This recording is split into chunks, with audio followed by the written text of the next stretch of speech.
Hello and welcome. My name is Dayhelev, and today I'll be sharing with you my Ogdoadic Rikka Evol deck profile. This is a pretty funky list, so I'm very excited to be sharing it with you. We have two really cool things happening here. One, we had the announcement of the new EVO support, which is already something I'd played with and something I'll talk about a little later. And two, we got a reprint of a lot of the important Rika stuff just recently. So, with that, it gave me, a budget connoisseur, a chance to really test this stuff and see what I think of it. Because Rika, with its tribute focus, is something I wanted to play with for a long time, but it's not something I felt good making a deck list for, as it's not something I would personally buy, and so it's not something I enjoy testing, since I'm not going to play it in pay forever. So without further ado, let's get into the actual list. So, I have separated this first. We have my Ogdoadic engine, consisting of my usual 1 Alert, 1 Curse, 2 Naya, 2 Nunu, 1 Zoha, 1 Coatl, 3 Snake Rain, 1 Lily, and 1 Serpent Strike. Things to explain here. These two, you only need one because Alert can really retrieve anything you lose, so these two, as their loop, are only one-ofs. You never really want to see them in your hand. Say you do, that's what Zoha is for. Using Zoha, you can then discard a card from your hand to add him to your hand, so he is both a card advantage and also an unbrick, because the worst thing to have is these two and no viable way to discard them. Zoha is not the only way we can get rid of these two. We have Snake Rain as well as Serpent Strike, but he is a consistent searchable way to do so.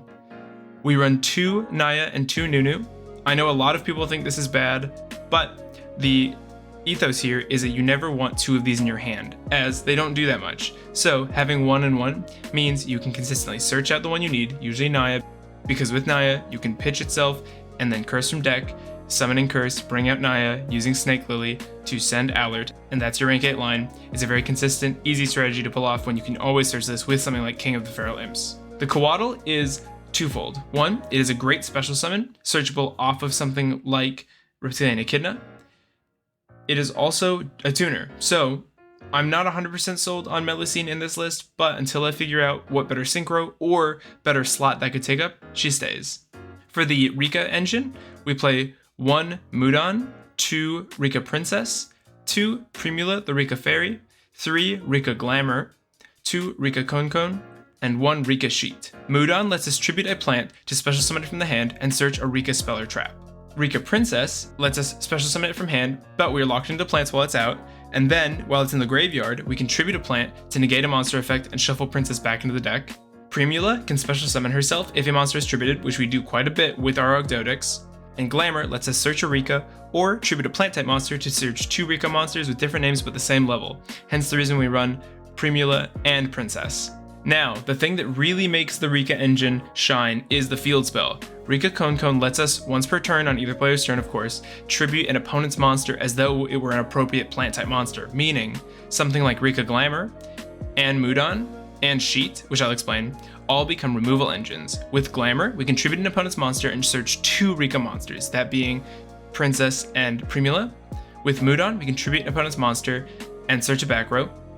And with Sheet, what Sheet is a searchable with Mudan, or Konkon's second effect, negation, and if we'd like, we can tribute a plant type monster, quote unquote, being an opponent's monster usually, to then steal the monster we negate. So it can be at once a tribute off their field and a steal. So it's really disruptive. It's really nice to get. Konkon's other effect is, while you have a Rika monster, you can search your deck for a Rika back row, although it does lock you into plants for the rest of the turn. So the play I like is having Konkon using its effect to search a card at the end of your turn while you have something like Teardrop the Rika Queen on board to search Sheet and set that up for the opponent's turn. Next up, we have our Evol engine that consists of 2 of the new fantastic Rios, 1 Volcano, 2 Force, 3 Najasho, 1 Singularity, and 1 Force.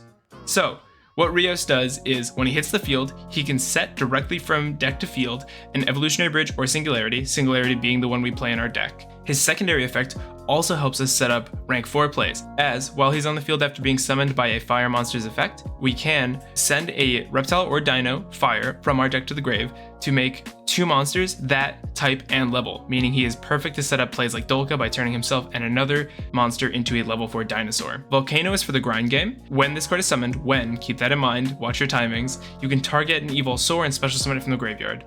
This lets us set up that Dolka on a future turn. If, say, the Rios hits the board, we search the Singularity, the opponent clears the board or survives, we go to our next turn. We now have a return play. Force can, when summoned, special summon an Evol tile from grave or hand in face down defense position, and you can once per turn set an EVO-FORCE directly from your deck. Another really interesting effect that I actually didn't read, it came up in a duel, was if he would be destroyed, you can actually tribute a dinosaur monster from your field instead. So he gets you that value from that set yugioh, so you can't do it during your turn how you want to. And yugioh, I love cards like this, a one sentence effect. If this card is tributed, you can special summon an Evolstar monster from your deck. It's not once per turn, it's really awesome. And yugioh is an excellent normal summon as he's not that ashable. We can very easily chain block this using its effect, Chainlink 1, Chainlink 2, Alert or Curse's effect, and keep him really safe. Singularity, a trap card, so we activate this on opponent's standby usually, to target an Evol tile and Sora in our grave, and special summon an Evol Czar from the extra deck, attaching this to his materials. This will come up in a minute. Lastly, we have the one EVO-FORCE, searchable by Force. This lets us tribute an Evol tile monster to special summon an Evol Sora from the deck, and it counts as an appropriate Evol tile into Sora summon.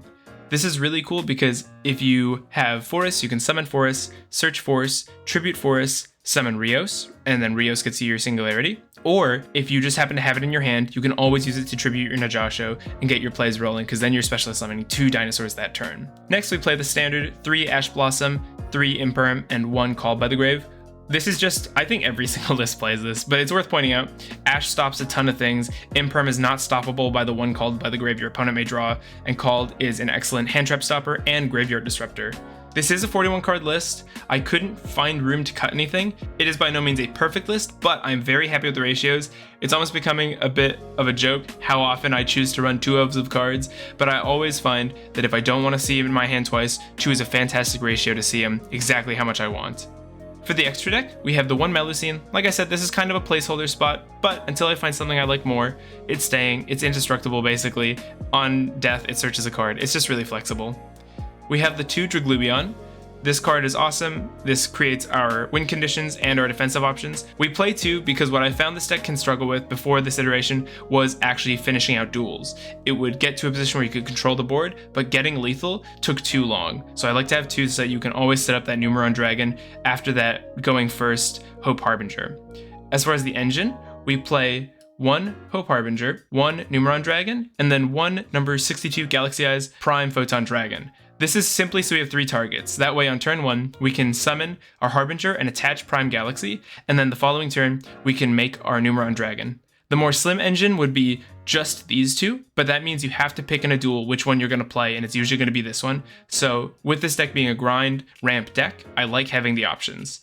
And the space isn't actually that tight in this list. Next, we play 1 Teardrop the Rika Queen. This got a merciful reprint. This is another card I was really waiting for, and it's really good. You can detach a material, target a monster in the field, tribute it. It is tough that it tributes, but it also buffs when you tribute things, so this can actually help you assemble lethal during your turn. And also, on your turn, when you want to go for a Numeron Dragon lethal, but there are too many monsters in the opponent's board, this can actually be used to tribute monsters off their field, like the one Curse gives. So that's something to keep in mind. This kind of helps hamper Curse's downside, which we're always looking for ways to do. We play the 1 Divine Dragon Knight Felgrand. It's still a very flexible target your own monsters, make them immune to everything else, or negate effects just like it's meant to be. I wish it was a little bigger after playing with it a while, but it's probably fair that it's only 2800. Next, we have the new Evolzar Raz. So this guy's really cool. He is an Omni-Negate, almost. You can detach 2 materials, unless they're all reptile and or dinosaurs, then you can detach 1, and target a card on the field, negate its effects till the end of the turn. This stops back row. It doesn't stop things in hand though, but regardless, this is a very strong card. You obviously make this off your Singularity once it hits the opponent's turn. It's amazing. We play 1 King of the Feral Imps. This is the OG. We use him most times to search our Naya, although he can oftentimes just go further. Say you don't need the Naya anymore, he can get us a lot of things. He can get us yugioh, Forest. He's really flexible. We only need 1 though. I never need 2 of this guy. By the time I could summon a second, my graveyard is set up, or I'm dead. We play the 1 Dolka. This could be a Lagia. It's kind of up to what you're up against. Really, we're good at stopping monster effects, so maybe back row would be the better target, but regardless, it's a really, really easy monster to make with this new engine. We play 2 Rika Queen Strenna. This is actually probably the best Rika card when joined with Ogdoadic.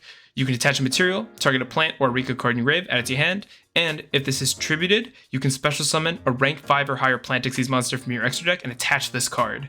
Both are once per turns, so you're not going to be doing any like infinite loops, but having 2 is really nice. The reason we play 2 of these and 1 Teardrop is with the second Strenna, you can use its effect, put Teardrop back in the extra deck, then tribute your second Strenna to get out that Teardrop one more time. That's why we only play the 1.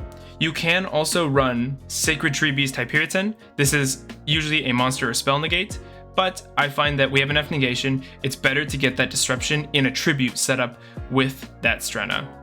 We'll play the 1 Apollosa. This isn't like the old Dino list I play, where it's your go-to, but having the number of materials we have bouncing around, this is a card you can very realistically get your hands on, so I like to have it in the extra deck as a way to close out longer duels. Usually not a turn 1 play, but can be a turn 2, which I really like. And then we play the 1 Reptilian Echidna. This card, on summon, zeroes at an opponent's monster's attack, which is really nice for going for lethal. With something like Numeron Dragons, say they take that cursed target and put it in attack mode, which a lot of people do with maybe a big target, like a 3k beater. And it also searches reptiles, which can be really nice in either your end phase or just to set up more materials for straight down beatdown. But however you use it, Echidna is an amazing card, although its attack is a bit low. The side deck is a little scuffed. We play the 3 Sekka. This is obviously just a hoser against set pass decks. We play 3 Twin Twisters, kind of the same but in a different vein. Say we still need the normal summon really badly, we can play the Twisters. We play 3 Super Poly and the 3 Super Poly targets in Mud Dragon of the Swamp, Protoplant Dragostopelia, and Starving Venom Fusion Dragon, which you would of course just swap out the extra cards for. Although with Super Poly, it's a little less relevant now that we've got, as you can see, the 3rd copy in the side deck, Rika Evol, which is a great going second card, kind of fills the same niche as Layer of Darkness, ironically, in giving us that board breaker potential, as a tribute doesn't give your opponent a chance to respond since these cards do it as cost. Lastly, we play the 1 Aromaseraphy Jasmine. This is something I've just been testing out. This is a very strong card, obviously. Let's see, tribute a monster, so that could be your Yugioh, to just pull a plant monster from your deck. I just don't find I have quite the number of plant resources I need to bring this out consistently, so not something I wouldn't advise. This could even be your Melusine slot, should you prefer, so it's definitely worth experimenting with. One last interaction to mention is Rika Princess, along with Rika Cone means you can actually tribute an opponent's monster to stop an opponent's monster effect. So this is actually a very lethal combo to set up. It's really, really disruptive, really strong. Obviously, we're a little susceptible to losing Cone, but say we do, our deck doesn't solely revolve around it. We'll most likely have a Raz set up, we'll most likely have a Draglubion and a Harbinger, and probably a Sheet set. So we'll have options.